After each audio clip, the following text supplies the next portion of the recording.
Well, hello, everyone. This is John Haller. I'm joined today by a new friend and someone I've respected for a lot of time and been following for a long time, Karys Rhea she used to be with Epoch Times, and she's, I think, a fellow now, aren't you? A writing fellow at Middle East Forum. Hmm. Okay. And we did Jonathan Spire. I think I interviewed Oh, Jonathan great. Spire about a week ago for Middle East Forum. He's a longtime friend as well. Hmm. And I'm also joined by, because this is live, I always ask somebody to come in case there's a technical issue. They can kind of fill up the time while I'm panicking in the background. Although the live streams are a lot better than these. But anyway, Karis, I am very, very appreciative of you joining us today. Oh, pleasure's all mine. Thanks for having me.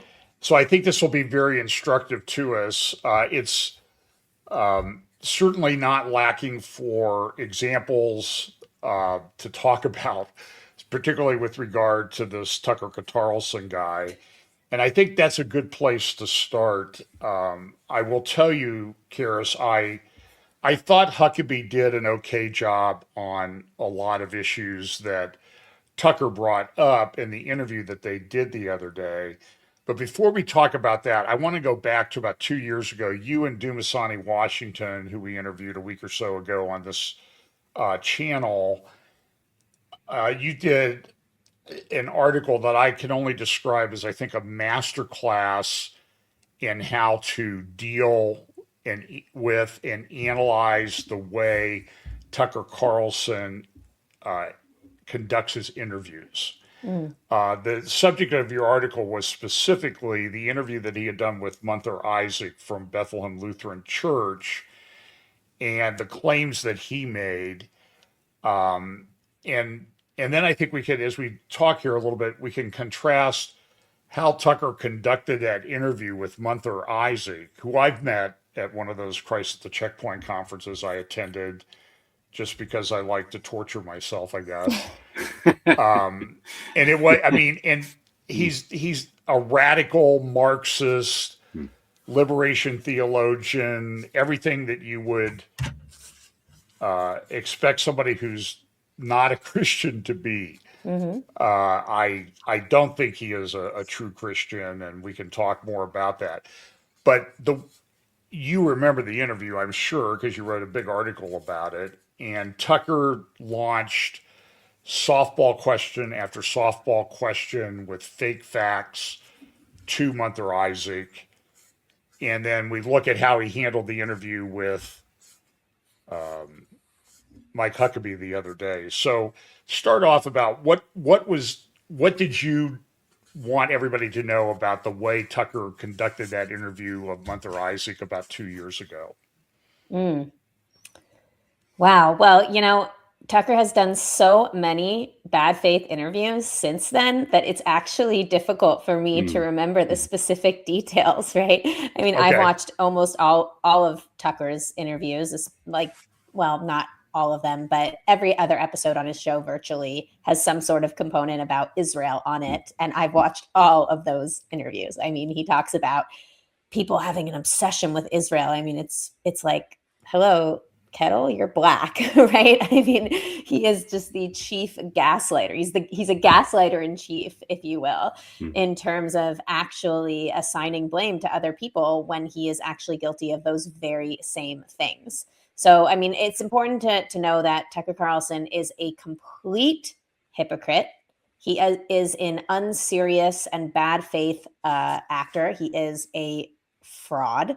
And he is on a very specific mission now, couched in language of America first and being a proud conservative and supporting President Trump, to essentially split the MAGA movement, divide Christians from Jews, and sow chaos within the Republican Party. And he's an incredibly clever chameleon. And so there is actually no innocence to him when he comes to an interview with somebody like Ambassador Huckabee. Like, him agreeing to meet with him might seem like, he is open-minded and willing to entertain differing views, but in actuality, he comes with an agenda, like he does to every political interview that he does. He's opportunistic and manipulative. And when you look at the interview with somebody like Munther Isaac compared to, politicians like Huckabee or Ted Cruz, it's startling, right? I mean, like you said, softball questions with these anti-American left-wing thugs and nothing but, hesitancy and not giving the other person the benefit of the doubt when it comes to people like Huckabee or Cruz, both Christian Zionists. So, he's, in order to confront him, you have to understand how he operates, how he shifts goalposts, how he lies and denies previous statements that he made on record, his rhetorical devices that he employs to maintain credibility with his audience. So you can't really meet him just with the facts, which is what Huckabee and Cruz were trying to do. They thought that if they came at him with the facts, that would be good enough, because that is good enough for a good faith conversation in which the interviewer actually wants to learn what your views are instead of spreading a specific narrative and coming across with an agenda. If you actually want to expose Tucker for the fraud that he is, you have to psychologically demask him in real time and point out the manipulative tactics that he is using. And it's very hard to do this without preparing and without understanding how Tucker works. And Ambassador Huckabee and Senator Ted Cruz, they've got a lot of more important things to do than preparing for an interview with a tabloid gossip like Tucker Carlson. So unfortunately, I agree with you. I think, Huckabee, as calm and composed and charitable as he was, he missed a lot of really important opportunities to catch Tucker, because Tucker's a weasel and you can't play with a weasel. You gotta catch them. Well, let's talk about some of the, and again, I thought Ambassador Huckabee, who I've met, did a pretty good job, but it's very disconcerting. And you probably don't know this, Karys. I was a trial lawyer for a long time, so I know how to conduct long depositions and take people down a rabbit trail, or be hard on them, or throw them questions that are a little bit difficult to answer. So, but I will say that Tucker is sort of a master class in, as you mentioned, gaslighting people. So let's just talk a little bit about maybe some of the areas where Ambassador Huckabee didn't measure up from what you saw, and then we'll get into a little bit about how do we, as people who support Israel, how do we deal with this constant? I don't even like the term anti-Semitic anymore. I think Jew hatred is a much better term. And it's just whack-a-mole all the time. I mean, Tucker threw all kinds of falsehoods at Ambassador Huckabee that maybe Ambassador Huckabee didn't even know were really falsehoods, as you said, because he didn't have time to prepare. But let's talk a little bit about, where were some of the areas that Ambassador Huckabee kind of got steamrolled by Tucker? Well, I mean, Tucker's lies were so frequent that it was just like sandpaper to my ears, honestly. Like, even in his monologue, Israel's the most violent country on earth. Please, right? Like, even during war, there are tourists there, and diaspora Jews, flock there in the middle of a war because they feel safer in Israel than in the diaspora. So, I mean, just his lies alone are they're just so voluminous that it's kind of overwhelming. But then, I think that Huckabee was smart to ask Tucker questions, but really the entire conversation should have been an interrogation of Huckabee towards Tucker. You have to confront Tucker on an offensive interrogative position, right? Because Tucker will use phrases like obviously, and everybody knows that establishes fake credibility, right? You have to point this out when he does it. When he says he's like just asking questions, you have to point him out and tell him, no, you're actually laundering an idea and you're pushing a narrative, right? This is a clear deceptive tactic here. You have to point out his false choices, right? His false binaries, like war versus peace. Like, you know, like he throws out all of these false moral choices. You have to be able to clearly state that is a false moral choice. You have to point out when he shifts the goalpost to a different topic, right? If you're on one topic and he moves the goalpost, you can't let him get away with that. You can't be chasing Tucker when he refuses to confront a question that you ask him. Always come back to the topic at hand and force him to answer your questions, you know? So, you know, I think that in terms of specifics of the interview, oh man, there was so much there. Even just at the beginning, like, you know, I was part of a team that was trying to prep Huckabee. And we knew that Tucker Qatarlson was going to be asking questions about Jonathan Pollard. And I found that Huckabee was underprepared to deal with that. You know, Jonathan Pollard is one of those cases that has been misrepresented and misunderstood for decades. And it wasn't that hard when he calls Jonathan Pollard treasonous or a traitor for Huckabee to come back and say to him, Tucker, why are you lying? This man was never charged with treason. Did you read the indictment? Right? What was he charged with? I would want to know if Tucker knows what this man was actually charged with, right? Which is spying on behalf of an ally without intent to harm, which was included in the indictment, which is very, very important to know, right? Why did you lie, Tucker? Why are you telling people that the information that Pollard took ended up in the hands of the Soviets and cost American agents, right? Where's your evidence for that? Where's your source? Where did you get that, right? Like, you know, I mean, there's so many questions at every step of the way. That was just the first part of the interview that Huckabee could have asked Tucker to basically expose that Tucker actually doesn't know what he's talking about. He's like one of those 6-second experts that just has a surface level biased, understanding of the topics that he wants to push in service of his own agenda. So, you know, Pollard is just one example, but I mean, if you have specific examples from the interview, I'm happy to go through them and we can talk about, you know, what would have been very, you know, more appropriate ways to respond to certain claims that Tucker made. Well, sure. I think one of those, the one that I've seen debunked the most was his assertions that President Herzog had been to Epstein's pedo island. Yeah. Right. Yeah. Do you have any comments on that particular aspect of this? Yeah, I mean, and I hope that Herzog sues Tucker with all he's got, because even though Tucker issued an apology, the damage is done. These are incredibly career destroying allegations to just throw out recklessly to millions of viewers, right?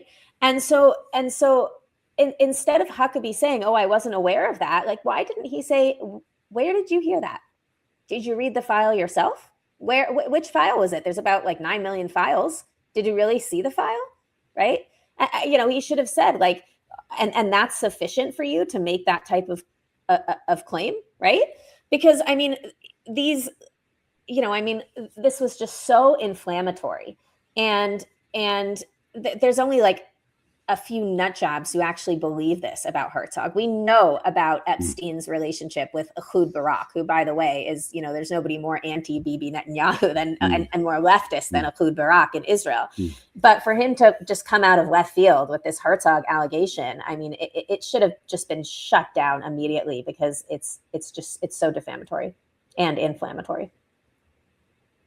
So, Mark, if you have anything, just feel free to jump in.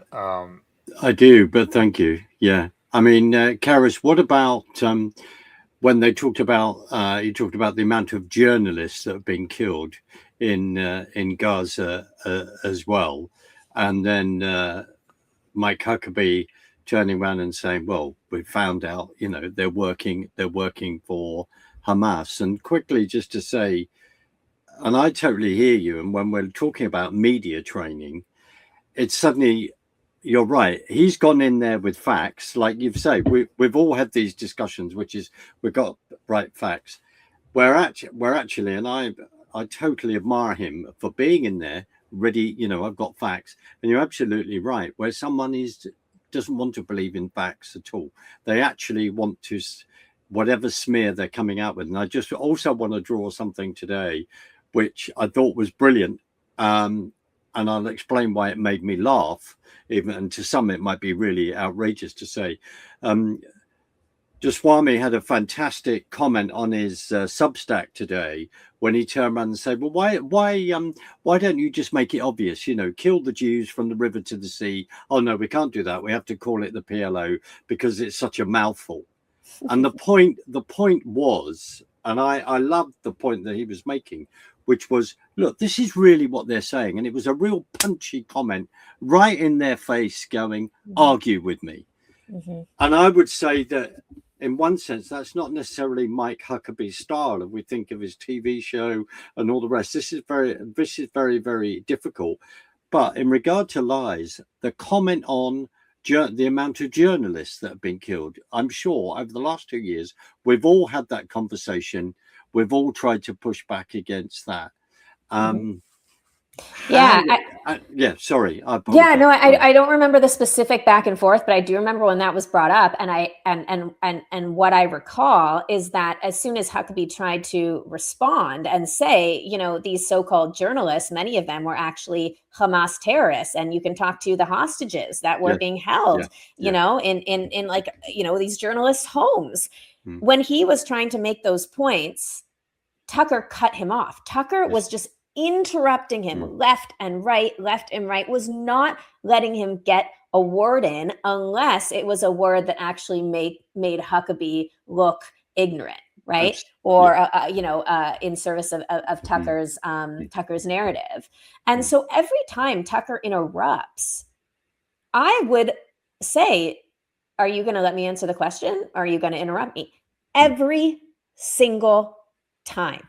It is so outrageous that he is there to learn about Huckabee's point of view. And actually, Tucker is the one that, like, I think Eitan Fishberger on X actually did some sort of AI analysis of the interview and found that Tucker was talking more than Huckabee was. And yet in other interviews where he gives that are like softball conversations, he actually lets the other person speak. So I would not have let Tucker get away with interrupting me, because he interrupts you at strategic times when he knows that you're saying something that doesn't fit his narrative or that doesn't make him look good.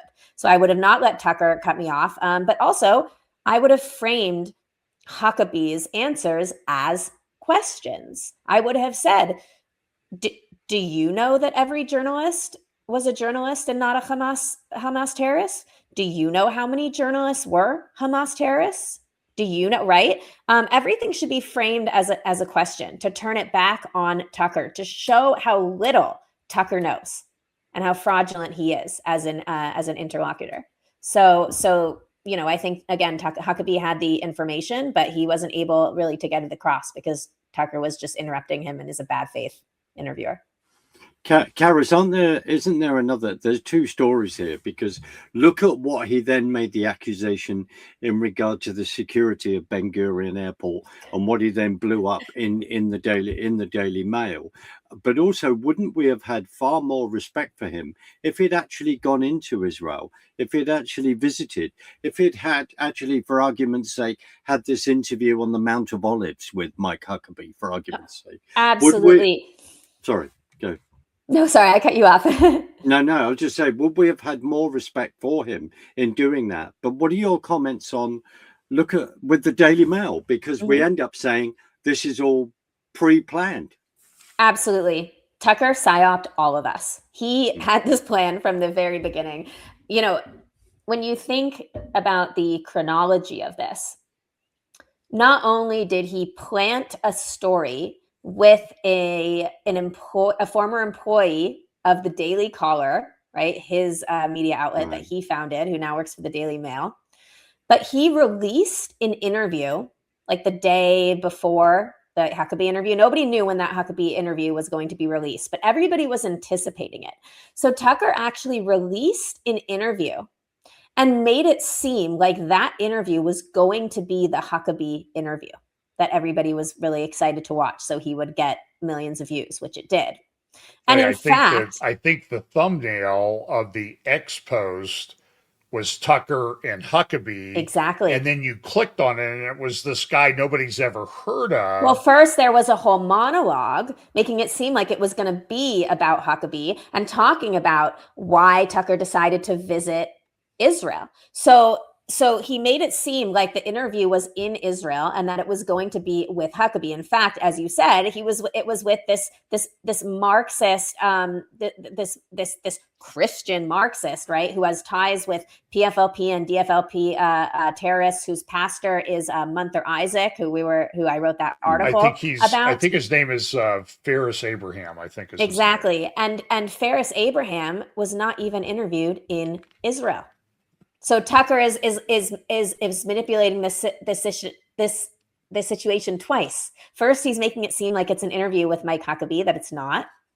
And then when you see that it's with Farris Abraham, he's still making it seem like it took place in Israel. Like he actually went to Israel and spoke to an Israeli Christian there. When in reality, we all know Farris Abraham is not a Christian in Israel proper. And not only that, he does not even live in the territories. Tucker flew to the US, I believe, to do this interview. He flew back from Europe after going to the Middle East to do this interview in the US with this leftist jihadist sympathizer, and then flew all the way back to the Middle East to spend a few hours at Ben Gurion Airport, and planted a false story that he was, quote, detained and dragged. I mean, the memes about this are hilarious. And the only people who believe that Tucker Qatarlson was mistreated at David Ben Gurion Airport, even according to Tucker's own story, are people who have never been to Ben Gurion Airport, or people who just haven't been enough times to remember what the security is like. I mean, Tucker Qatarlson was given the royal treatment. He was held in a VIP lounge, so he didn't have to go through the normal security. And of course, they're going to take his passport because they need to do security checks. We all get our passport confiscated for a short period of time, and they were letting him hang out with these, in this luxurious lounge with all of the snacks and decadent desserts that one could imagine while they did their normal security check. And he was there with the camera crew. Of course, they're going to pull the crew aside and make sure that they're kosher. I mean, this is routine. So, everything about this was in bad faith. Everything about this was an operation to begin with. And it's just very sad that so many people fall for this like disgusting display of so-called journalism when it is anything but. So my understanding is that this Farris Abraham guy has family that came from one of the Arab villages. I don't even know how to describe it. It's not in the little part over there that's Israel proper. It would be in Judea, probably I think it's near Bethlehem. Actually, it's near Bethlehem in the Shepherd's Field area. But he doesn't even live there. And I think the shocking thing to a lot of people that were kind of taken back, like, who is this guy? Why do we even care? This guy is an adjunct professor at Liberty University here in the United States, which is... if Jerry Falwell was still alive and knew what happened, and I've spoken at Liberty, he would roll. I mean, he would be bouncing out of it. He would be leaping out of his grave to complain about it. Why is this guy a professor at the largest evangelical Christian university in the world that has been decidedly pro-Israel from its inception? Mm-hmm. And now Tucker's able to get this guy to interview him, but he never asked him a substantive question. Mm-mm. I mean, for example, if you were interviewing Mr. Abraham, what might you ask him, or how might you conduct that, just so people that are listening know how these things should be conducted? Oh man, interviewing anti-Israel proponents like Ferris Abraham, I mean, that's a whole other ball game, right? I mean, I certainly wouldn't have conducted the interview like Tucker, that's for sure. But, I would have, probably tried to expose the fact that this guy actually is a terrorist sympathizer. I would have tried to expose the fact that he wasn't representative of any Christians. In actuality, he had a very irreligious worldview. And, I mean, I think that's all you can do is really just try to expose, right, and strip down these people to who they really are instead of pumping them up. So, I mean, it just would have had to have been an incredibly hardball interview, not in the same way that Tucker Carlson interviewed Huckabee, because that was in bad faith, but just in terms of the in terms of not taking what he says at face value, right, and wanting to dig more. To see where he's really coming from and what his agenda is. John, can I just Sure, say something? Because in reality, John and I we did a show on the Doha Forum, and of course Tucker Qatarlson was there, and other things like that. And I'll just call this out and say this. Say in America, some people over here, but more in the States, any criticism of Tucker Carlson within certain Christian fields, people can't handle it. Oh, well, I've followed this person for years. And then suddenly they're going, oh, I don't want to follow John. Sorry, John, put you on the spot. I don't want to follow John anymore. I don't want to do this. So you don't want to deal with facts. You don't actually want to face the facts and face what is in front of you. And we've both had that. And it's deeply sad that people don't seem to be respectfully that intelligent where they're actually not going to look at the facts. There's that needs to be called out as well. Absolutely. I think that Tucker has just built up so much credibility over the years, and particularly during the pandemic, right? I mean, I watched his monologues every day for 5 months. So I really valued him, and I valued his contribution to the rise of the MAGA movement, right? And the eventual victory of President Trump.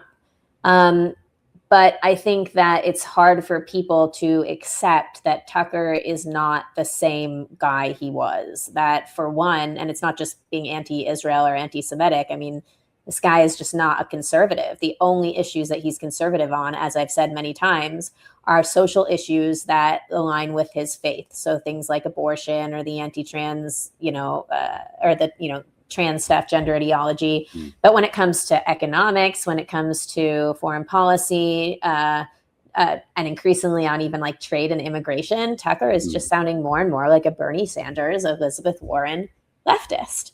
So I think that's when you already have a cachet that is so respectable, right? And you have these ties with the political class that have been cultivated over an entire career. I think it's very hard for the masses to get their head around, the fact that there is something much more sinister going on here, and he's not somebody that we can actually trust. That he's doing everything to split up the MAGA movement and to tear down Trump's the Trump doctrine, and to guarantee that we are essentially going to lose the midterms and the elections in the future. Yeah, I want to talk to you about that a little bit. So help me out, because this is like one of the great frustrations of my life. I mean, I have a fairly popular YouTube channel. I'm very pro-Israel. I talk about geopolitics.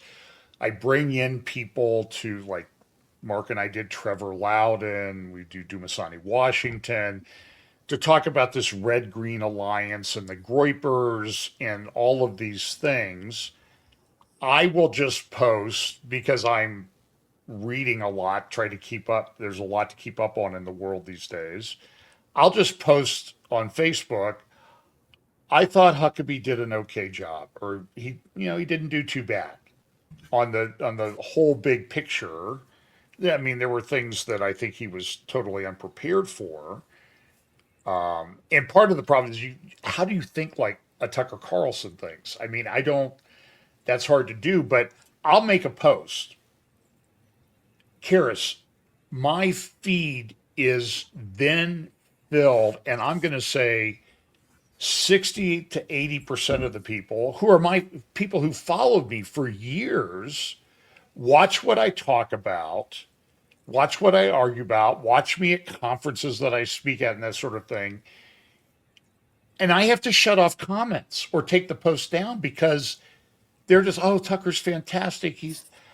How do we, in the big scheme of things, how do we deal with this? Or are we approaching it the wrong way?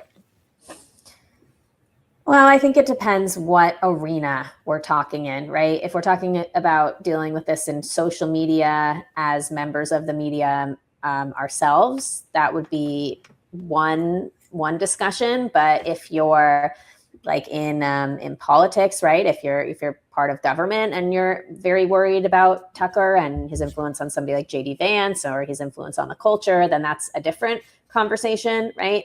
If you're an investigative journalist, that wants to kind of expose some ties that Tucker has that may be nefarious to like that, foreign actors that are America's enemies, that's a different arena.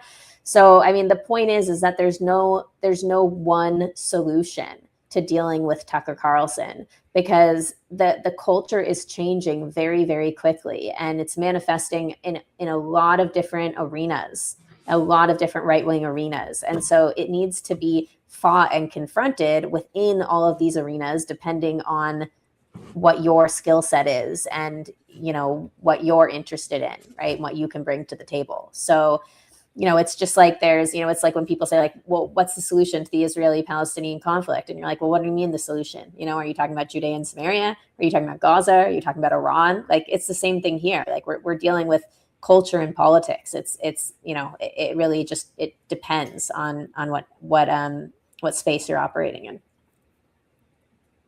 So, sorry if that wasn't very helpful. No, I guess it's just frustrating for me. Tremendously frustrating. Trying to make the case, and it seems like you're making progress, but then a really lousy, egregiously bad, egregiously biased. It's not an interview. It's Tucker doing an agenda, and it's like everything that you've worked on for months and years is just evaporates right in front of your eyes. Right. Well, I think with some of the comments, like I mean, that's so frustrating given that a lot of them are people that and that follow you, but presumably some of them are not. And you have to remember that we live in a global world now, and Tucker has the support of not just, some America firsters on the right or some leftists like, Cenk Uygur and Max Blumenthal, but he also has the support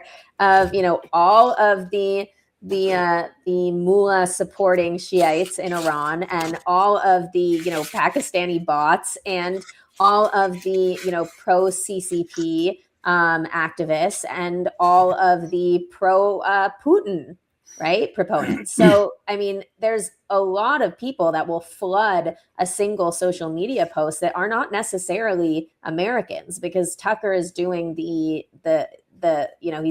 doing the bidding of our enemies, right? He doesn't even believe that they are our enemies at all, despite their words and despite their actions. So, I know that it can be disconcerting. It certainly is for me when you see comments like that. But I think it's also important to remember that they're not all necessarily real. They're definitely not necessarily American, right? So I don't know if like the comments in a social media post would be an accurate way to gauge the pulse of America. I was just going to say the other person that we have to put up with over here, and of course around the world, is that person called Piers Morgan. And if we go back to, does he identify as a person, Mark? Is that he could do. I mean, we have to be very careful. You are the lawyer, sir, so I'll see how far I can push that, John. Just tell me. But I find, of course, totally disingenuous. Remember when he had dear Natasha Horsoff on his show, and he just kept saying liar, liar, liar, being so abusive. And the chivalry in me just wanted to put my hand through the television and put my hands around his neck and say, stop this. How dare you be so rude? That is the other thing. Do you think the way, yes, we're being strong, we push back, but it's also trying to work at being as polite as we can? Because I feel when people are behaving so badly, they show themselves up and they then have nowhere to go. But you're absolutely right with Morgan, Cenk, and all the rest. They just want to shout you down. They do not want to give you the time of day. So in the end, do we just refuse to say, we're not going to have anything like, I know contacts of mine in Israel who used to go on his show and say, I refuse to go on there anymore. All it is just abuse. How do we, Karys, how do we get this line right? Because I think it's very difficult sometimes. Well, with Piers Morgan, I don't think it would work. What you suggested, unless there was a comprehensive across the board boycott, which there just wouldn't be, because there's always new influencers, right, and new faces coming up. So I just don't think that that's realistic. I think the only thing that you can do is be prepared when you go on his show. And similar to going into an interview with Tucker Qatarlson, I think it's important to not get pulled in, right, to specifics of specific places that people take you into the conversation, and to kind of have like a meta viewpoint about what's going on here, so you can point that out as it's happening. Because Piers Morgan is not exactly a good faith interviewer either. But it's very sad. It's very unfortunate, because the Jerry Springer slop that Piers Morgan puts out is what is attractive to the youth today, right? They are and by youth, I even mean, 30 something year olds, because they are online 24/7 and they are inundated with so much information, too much for our brains to handle. I mean, it's not normal to be able to scroll 5 minutes on a social media platform and absorb so much information in that time. Our brains are not developed for that. And so what stands out and what we end up being attracted to is the most outrageous, the most taboo, the most sensational elements. And that's just that speaks to a much bigger problem of an entire generation that is now addicted to screens, which has really been solidified in the pandemic. And just the loss of identity and discernment and development that comes along with that. It's really, I mean, I all I can say is that you should keep your kids away from screens. And as hard as it may be, there actually is really innovative and creative ways to do that, many of which were outlined in a book by Claire Morrell called The Tech Exit. And there's actually communities all around the world, not Amish communities, fully integrated communities with parents who have cell phones themselves, that have gotten together and committed to actually keep their kids away from screens, not just from social media, but just screens in general, from cell phones and from cell phones, basically, because it's just been an absolute horror show in terms of how it's affected us, not just politically. I mean, there's so many ways, even just the porn addictions and just the loss of sunlight that kids are experiencing, the loss of physical movement, the loss of social interaction, looking somebody in the eye, the loss of oxytocin that comes along with that. I mean, it's really a nightmare. It's kind of a nightmare time that we're living in, as far as I'm concerned. Maybe you can give me some practical advice. So I like X just because I get a lot of my news or ideas to talk about things from X, but I open it up every day. And I don't know if somebody, I haven't figured out how to break the algorithm, or like I'm stuck in the wrong algorithm, because my feed is full of this sewer of Jew and Christian hatred. Yeah. And I don't know how to break it. And sometimes you got to put the phone down or walk away or go someplace else, but it's, It's really Unfortunately, shocking that there's that much out there. yeah. I know some of it are bots, but I don't have really good advice except that you have to, the only way I know how to break that is literally playing into the system, which means that you have to train the algorithm to show you other things, which means you have to be clicking on other things. I really believe that back in the day when Facebook had just started out, you know, the Facebook news feed had started out and it just gave you random, right? Like from your follower, it just showed you random content from your followers and it was not curated based on what you were clicking on and interested in. Like to me, that's a much more healthy way, you know, but now since Elon Musk took over, and bless his heart for freeing Tucker from the unbelievable censorship that was happening of conservatives and just, you know, even like disaffected liberals, or anybody with an opinion that went against, you know, the woke mafia. It's now unfortunately a cesspit, like you said, of just the most indecent, provocative, tabloid, guttural bigotry. And I don't think any of us foresaw that. And I think the only thing that really Elon Musk can do about that is just tackling the bot problem and also trying to make it more transparent, like where these people are coming from. Because I don't believe that you should necessarily censor any of the people that are engaging in hate speech. I think that the principle is really important here, that if we start censoring hate speech, that's not like violent, or inciting violent, or, you know, as long as it's following the law. I think that eventually that can just turn on you. And then what you're saying can suddenly, you know, be considered hate speech by whoever is now in charge. So it's a really, really hard line to walk. I'm sure there is so much more that Elon Musk could be doing that he is not doing. But I don't think those things should necessarily involve like censorship or banning people from platforms, unless they're like, you know, like unless they're like just trolls that are, you know, they're human bots essentially.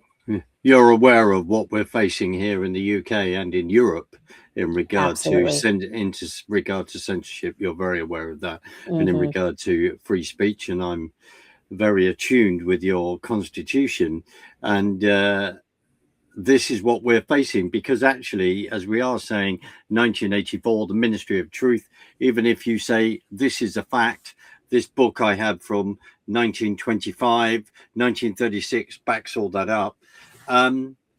No, we don't want that. And the other point I'd like to make is I totally and utterly agree with you when you're talking about the mental effect in regard to screens. And as I'm sitting in my library, this is just a small part of it. And I'm just saying, encourage people to read books, encourage people to gain that information that way, and that don't rely on Kindle, because Kindling, they can be burnt out. Buy the physical books, look it all up, go and research and build. We've got mutual friends who have got massive libraries, maybe 16,000 books plus, because of all the research they've done over the years. This is what is so important to gather together as well. And I'm totally with you on all of that. And so Karys, when are you going to start your, unless you do it, I do apologize, maybe we need the Karys Rhea School of Media training in this regard. And I'm being dead serious, because I think you could be an adjunct professor at Liberty University. Oh, I don't know about that. I appreciate it, but no, I'm just like a loser who like just watches enough Tucker interviews that I just know his game. That's all. But that is important, where you're assessing the enemy, aren't we? We're assessing how people behave. I think maybe we need to do some media training in that regard. That'd be quite good. Well, certainly anybody who goes up against Tucker, even somebody like Ben Shapiro needs to prepare. Yeah. Like the thing is Tucker there are certain lines of attack you can take with him, and he has certain weak points that you can ask him about. There's certain questions that you can ask him that where Tucker is such a snowflake that he will just crumble. Because even in the few moments in the interview where Huckabee was successful at turning back on Tucker, you saw how uncomfortable Tucker was. Tucker can only dish it out. Yeah. He Yeah. cannot Yes. take anything Take it. back. He is such a delicate little flower. Mm. And so it's as long as you prepare and you understand the lines of attack and you understand the rhetorical devices and you understand the weak points, then it won't be hard to unmask Tucker. But you have to prepare, no matter who you are. You shouldn't have to with a normal interview and a normal journalist. But when you're not dealing in good faith, it's an entirely other ballgame. No, you're absolutely right. Yeah. So, Karys, I mean, you travel around a bit. I know you've been in Israel a lot lately. You were at the Wait, John, I am so sorry. I don't want to. I know we're live, but my computer is not charging, so I just need to go plug it in. So can you just? Luckily, there's two of you here. Do you mind just talking amongst yourself for like 30 seconds? Yeah. Okay, 1 second. Sorry. Don't worry. John, I think what would be really good is to ask Karys her perception of Marjorie Taylor Greene's visit as well. Yeah, I think that would be a good one. Because you went straight to Bethlehem, and I want to know who organizes that. Yeah, and I don't know if you've seen the firestorm today over the video that's going to be released shortly, or has, I don't know if it's been released yet, by Candace, called The Bride of Charlie, where she's going after Erica Kirk. For crying out loud. I mean, that's another one. It's the whack-a-mole thing. It's the whack-a-mole thing. Yeah. We were just talking about Candace releasing the Bride of Charlie video and an investigative series. And that's the next place I wanted to go. So I'm not in the TPUSA sphere of influence. I wrote to Charlie once on X. I'm sure he never read it. And I remember the comment that I made. It was about Iran and Tucker. And I said, Charlie, you may call me. You are totally out of your depth on Iran. Now, it didn't do any good. Of course, that was about a month or so before he was killed. But I'm shocked, Karys, that TPUSA continues to platform Tucker, Megyn Kelly, and these Groyper types. What would you say to them to get them to stop this? Because there's no upside to it as far as I can see. No, there's not. Unfortunately, I just don't think the leadership is really there with Turning Point. Look, I mean, Charlie was grappling with this stuff too, right? He was great at keeping out the Groypers, the Nick Fuentes types, but he also was very keen on having the Tucker Carlsons and the Steve Bannons and the Jack Posobics, and he would not disavow Candace. So, it's very tricky here because I think that the new leadership at Turning Point believes that things are kind of the same as they were, and therefore, as long as they maybe continue kicking Nick Fuentes out of their events like they did this time around, that like things will be okay. But like the culture has massively changed, and these people that terrorized Charlie, the Groyper types, they have now spread to so many different corners of the right. And so when they let in like manosphere types or some, paleo conservatives or some so-called Christian nationalists, like a lot of those people are, they're not necessarily like Groypers in the sense that they're followers of Nick Fuentes, but they have a very similar ideology. And so, if there is not strong leadership that cannot actually recognize what is happening in the culture and draw that line, then Turning Point will be cooked in terms of being a morally respectable outfit, right? They still might be huge, and they'll continue to grow because they'll be a big tent and they'll invite everybody in. But there will be people like us who feel like they have lost their moral compass.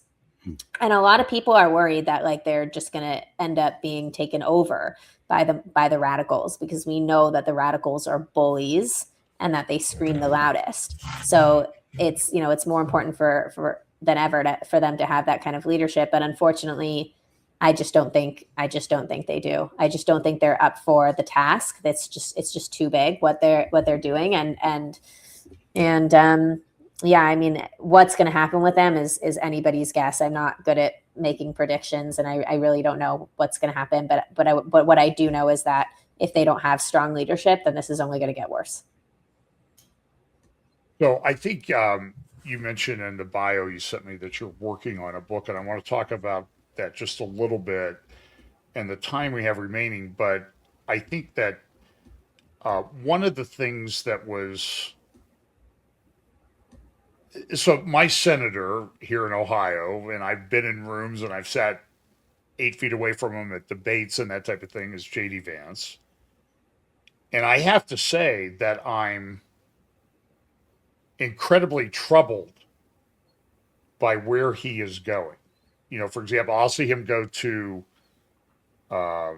Europe to one of the death camps, and he never mentions Jews. I mean, it just, and I know he's trying, I know he and Trump are trying to keep the coalition together to keep some semblance of Republican control of the House and Senate, although I don't know that they really have it now anyway, but at least try to at least have the facade of that for the last 2 years of Trump's terms after the midterms this fall. Where do you think this is going, and how is this going to unfold over the next year or so as we approach the midterms with this anti-Semitism stuff that we see all over the place? Yeah. Well, if the political class in the Republican Party do not actually get their act together and start reasserting their red lines and their principles and what conservatism stands for, if they continue on this path like the left did of welcoming in the most radical, totalitarian, fascistic elements of our party, then one of two things will happen.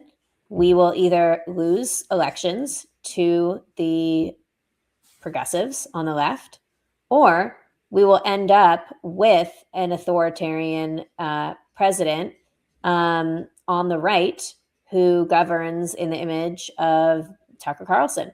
And that will be a very, very scary day for Americans, not just for Jewish Americans, but also for all of the evangelical Americans who understand that our founding and our Constitution was based on the inextricable bond between Jews and Christians in the form of the Old Testament, which our founders looked to when they were trying to, decide what this great nation was going to look like, and whether it was going to be how to make it a moral, a moral and ethical project. And they looked to the Decalogue and the Ten Commandments for that. And evangelicals understand that. They understand that their Christianity is not separate from the Jewish history that preceded it. So, if the right succeeds in breaking those bonds and coming to power, then I think America will look very, very different. And I don't know how J.D. Vance will govern. I would like to believe that he will not govern like that, and he will govern in the legacy of Donald Trump and continue the Trump doctrine. But I think that it's certainly not unreasonable to question whether that would be the case, given all of the dog whistles that he's been sending us, and given his very, very tight relationship to Tucker Carlson, but also to Peter Thiel, which is, Peter Thiel, okay, he's pro-Israel. That's great. But he also believes in these very dark Enlightenment ideas of technocracy and, socially centralized power. And he follows, the ideas of Eurasianism and multipolarity that he got from Alexander Dugin. So, the people that J.D. Vance is most loyal to, besides President Trump, are very problematic figures, and that I believe that they are all post-constitutional. And so, I don't know. I think that all we can do at this point is try to show Donald Trump that an endorsement of JD Vance will not necessarily hand us the elections. That Rubio is a much safer bet if we want to guarantee Republican victories in the future, and that Rubio is a much more sure thing in terms of respecting Donald Trump's legacy and governing in much the same way, and that JD Vance is just a wild card and not necessarily to be trusted, because really this is just going to boil down to who gets Trump's endorsement. John, go ahead. Karys, thank you for what you just said, because for a number of years that won't be easy listening. But I do totally and utterly concur with you, and I'll say this from being outside the borders of the United States of America, which is a country that I also love and pay very close attention to, and have very dear friends over there, including Mr. Haller here. So, but I say to Americans, please don't forget the rest of us that are outside. I'm perfectly aware of the speeches made at Munich conference. I'm perfectly aware of what's been the criticism of NATO and all the rest, and fully understand that. But we always see the President of the United States as the leader of the free world. Yes. And I don't mean this in a patronizing comment at all. I'm very pleased to hear you mention Peter Thiel and the technocracy dream. And a dear friend of ours, Pat Wood, is a total expert on that, of technocracy news. And I'm very pleased to hear you say that, because there are times we could be accused of being lunatics, thinking these people are building a technocratic control grid. And they are. Mm-hmm. And people then get confused about the relationships of people. So I just want to thank you so much for saying that, but also to say, America, please don't forget your European friends. We're all not mad at all. And for sure. Are right behind you. For sure. Sorry. And we know that, like, we saw it with like Black Lives Matter, how that got like exported to Europe. So, I mean, the last thing we want when we have such strong nationalist right-wing parties in Europe right now, and they're just, trying so hard to be able to overcome the corruption and actually get in power so they can start, fixing your countries. But if this spreads outside of the right in America to the right in Europe, I mean, that's just a very dark, situation. That would just be really, really horrendous to think about. The whole concern here as well, amongst beginning that conversation of, ethno-nationalism, what are these people saying, etc. And it becomes a very, very uncomfortable conversation, but it's a conversation that needs to be had. We're not afraid of losing friends when we're standing on the truth, even though at times that is difficult. But that debate is beginning to stir here as well. Yeah, and I think talking about Peter Thiel and all these kind of other elements of this are really important, because I think that people might assume that this is just about anti-Semitism and Jews and Israel, and they don't really have a stake in that. They don't really feel either way, one way or another, about it. But in actuality, this is so much bigger. This is about like a post-liberal project to reshape America under a right-wing government in a much more authoritarian image, one where founding principles like the rule of law and elections and constitutional limits are now on very shaky ground and might be thrown out the window. And so it's the anti-Semitism and the Israel stuff, that's just, that's making the headlines, because that's the wedge that's being used to split to split the party right now. But in actuality, there's so many other elements that are directly connected to this that we have to look at. Earlier, Karys, you mentioned Alexander Dugin, who I've been following for a long time. Tell me how you think that plays into all of this, what's going on what we would call the woke right. I think the Russian influence in the right is staggering. We're now starting to reap the repercussion. We're now starting to see the repercussions of decades of Russian infiltration into Christian conservative circles. And it's especially pernicious because if you point this out, then you end up sounding like a Democrat. Because for 4 years under Biden, the Dems were screaming, Russia, Russia, Russia, Trump's a Russian asset. And anything that people said that disagreed with them was Russian disinformation. And so if we say, no, there's actually real, Russian agents and real Russian infiltration into our society, then conservatives will just roll their eyes at you because they won't take you seriously, because that was such a tool that the Democrats wielded to silence debate, right?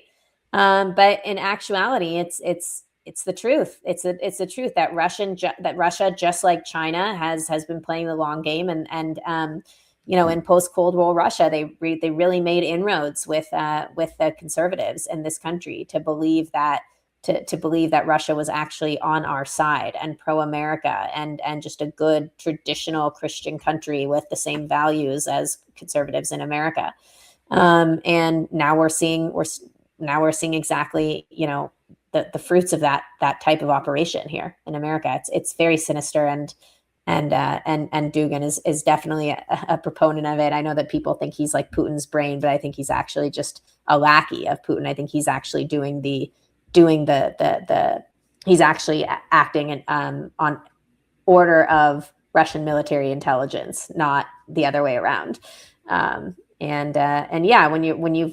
you've put so much effort into spreading these anti-American ideas of like multipolarity and Eurasianism, and making them seem palatable to the right, and as if they're good things for America, then that's a very challenging thing to undo, right? It has to be undone in a very strategic and careful way.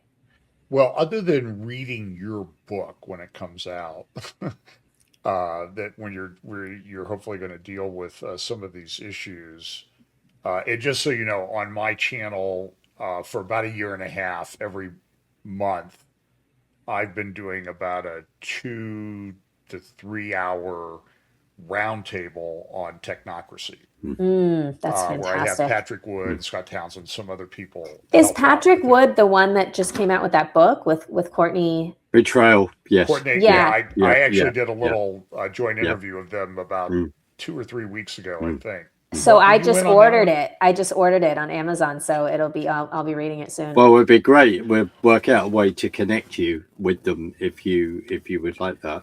We should bring you on a roundtable with everybody to talk about, because these issues kind of all intersect and overlap. I've been watching Bannon's War Room. Was watching Bannon's War Room fairly regularly, but now it's a constant stream of these Duganites. I don't know.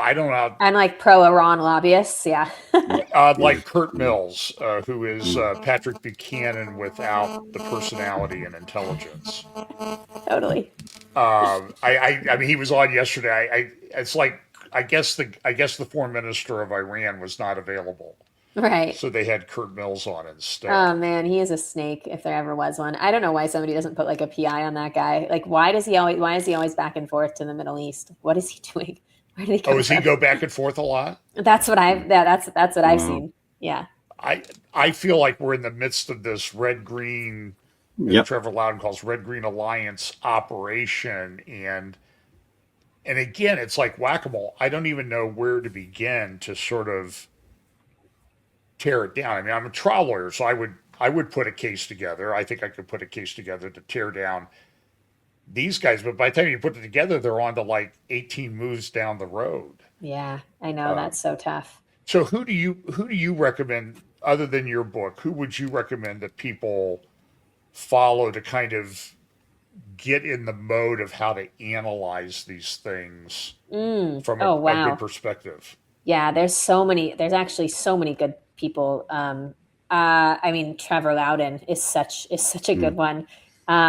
He's taught me so much about the history of like right wing infiltration by, America's enemies and sinister groups.